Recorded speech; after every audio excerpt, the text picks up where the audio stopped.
Bonjour les amis, bonsoir selon l'heure à laquelle vous allez regarder cette vidéo. Les amis, Aristide Mono vient ici nous répondre, c'est-à-dire répondre à Grégoire Ona et à Méon, ou alors le vice-recteur de Yaoundé 1, Grégoire, non, Ona Guinée, et à tous les haineux et à tous là qui propagent la haine non seulement sur la toile, mais aussi sur euh, les plateaux de télévision pour nous dire combien on a pris un parti Yango et comment le RDPC, comment le MRC et Maurice Kamto a menti au peuple camerounais. Non, Maurice Kamto n'a jamais menti au peuple camerounais. Le débat sur le mandat impératif, nul reste.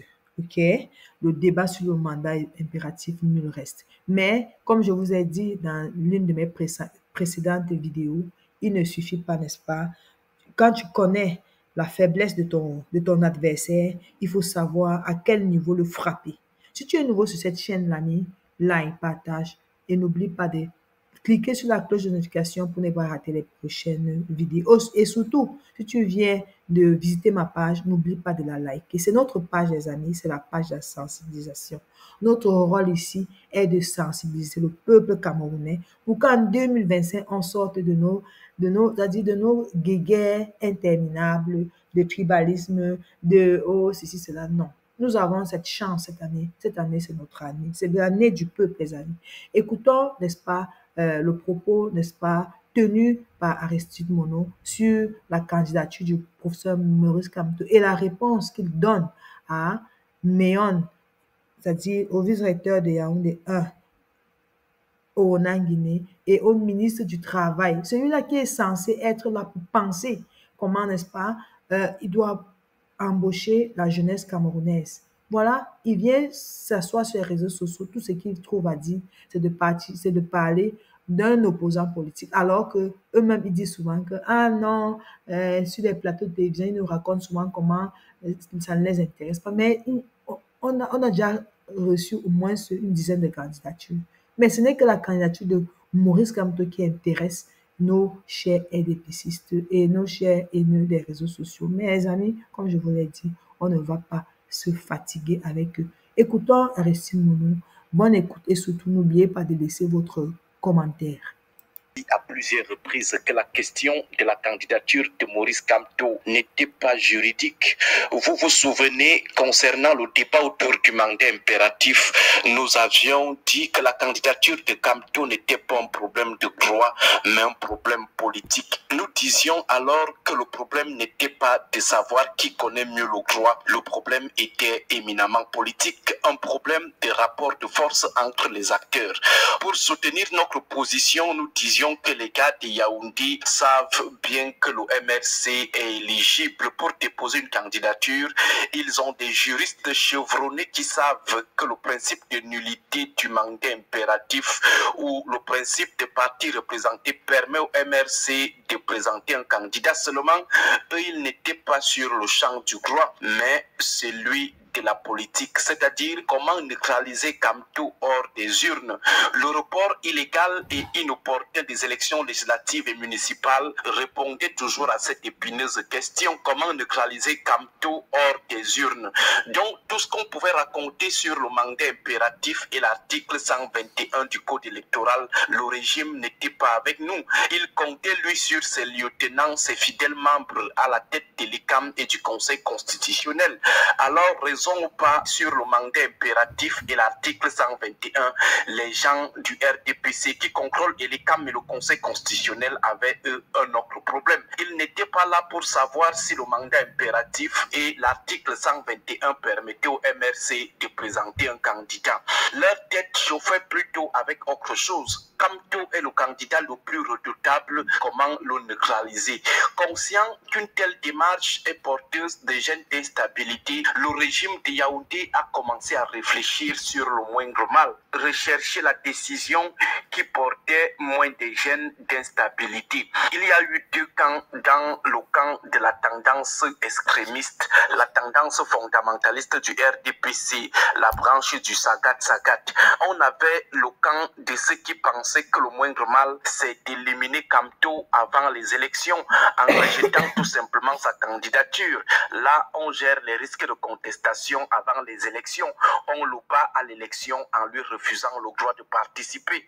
Là, ce clan comptait sur le fait qu'il pensait avoir déjà miné tous les partis susceptibles d'investir Kamto et toutes les personnes qui pouvaient lui accorder une signature pour obtenir les croissants de la candidature indépendante. Ce camp croyait avoir fait le job. L'autre camp pensait qu'il fallait éviter une potentielle crise préélectorale et attendre gérer plutôt une potentielle crise post-électorale en volant les élections telles que cela se dessine. Voilà le dilemme qui agaçait les gens de Yaoundé. Gagner les élections en disqualifiant arbitrairement Kamto ou alors le laisser compétir et gérer le hold-up électoral comme d'habitude. Les choses de Groix ne les intéressaient pas parce qu'ils étaient eux conscients que tout ce qu'on disait sur le mandat impératif et l'article 121 était à 200% vrai. Ils envoyaient leurs juristes sur les plateaux juste pour essayer de légitimer l'imposture juridique qu'ils avaient déjà préparée depuis le report des élections législatives et municipales qui visaient un seul homme, Kamto. C'est à cause de Kamto que le régime avait illégalement reporté les élections législatives. Le MRC ne devait pas avoir d'élus dans le sens de leur interprétation arbitraire et très partiale du mandat impératif et de l'article 121 du code électoral. Finalement, c'est le camp de ceux qui pensaient qu'il faut neutraliser Kamto avant les élections en le disqualifiant arbitrairement qui l'avait emporté. On a entendu certains ministres se substituer à Elekam et au Conseil constitutionnel en affirmant d'office que le MRC est disqualifié. Un avait même dit que Kamto doit seulement attendre 2032. Le camp des fondamentalistes avait donc déjà pris sa décision. Ce camp avait déjà mis ses lieutenants membres de l'ECAM et du Conseil constitutionnel en stand-by. Le genre, dès que vous voyez la tête du MRC ici à l'ECAM, qu'il ait raison ou pas sur le mandat impératif ou sur l'article 121, allez rejeter seulement sa candidature. Vous, du Conseil constitutionnel, dès que vous voyez la tête de Kamto ici, lancez-lui vos deux mots fétiches, soit irrecevable, soit incompétent. Tout avait donc été bien huilé. Chacun avait déjà limé ses dents pour rejeter ou pour dire irrecevable ou incompétent. Le sort de Kamto avait déjà été scellé avec le MRC et même avec un autre parti, car les fondamentalistes croyaient avoir miné le secteur. Vous avez vu ce parti qui nous a l'autre jour publié tout un long communiqué juste pour dire qu'il ne va pas investir Kamto. La branche fondamentaliste croyait aussi maîtriser même le secteur des signatures pour une candidature indépendante.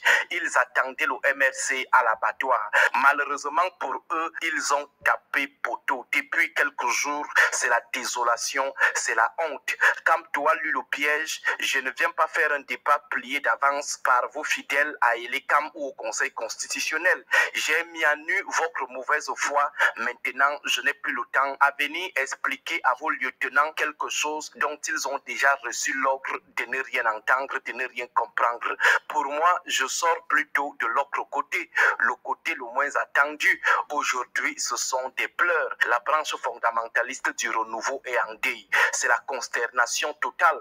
Kamto leur a filé un petit pont, un petit solo, une petite panenka. Ils sont aux abois, ils ont les yeux rouges, ils ont les nerfs, le goitre monte. Les gens parlent maintenant seuls en route. Certains vont bientôt commencer à ramasser les papiers en route. Depuis 2 jours, ils sont tous dans les pharmacies acheter des laxatifs. La honte va tuer quelqu'un dans ce pays. Kamto va donner l'AVC à quelqu'un dans ce pays.